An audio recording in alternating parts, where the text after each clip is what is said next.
बलोचिस्तान और खैबर पख्तूनख्वा में अमनो अमान पर खुसूसी तवज्जो देना होगी। कौमी मसाइल पर इत्तेफाक राय पैदा करना नागुज़ीर है। चेयरमैन पीपल्स पार्टी बिलावल भुट्टो का मशवरा, कहा कि तमाम जमातों को मुल्क और कौम के लिए इकट्ठा होना होगा।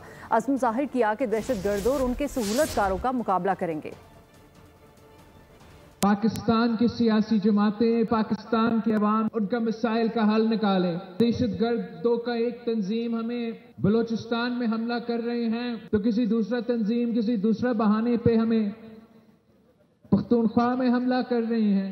कौमी इश्यूज पे भी इत्तेफाक राय पैदा करना एक बहुत मुश्किल काम बन चुका है।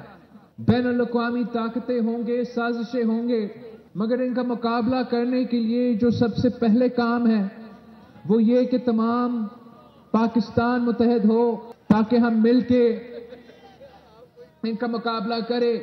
पाकिस्तान में एक बार पहले इस दहशतगर्दी को शिकस्त दिलवाया और इंशाअल्लाह ताला इन दहशतगर्दों और इन बैनुल-अक़वामी साजिशों का ना सिर्फ मुकाबला करेंगे मगर इनको शिकस्त दिलवाएंगे।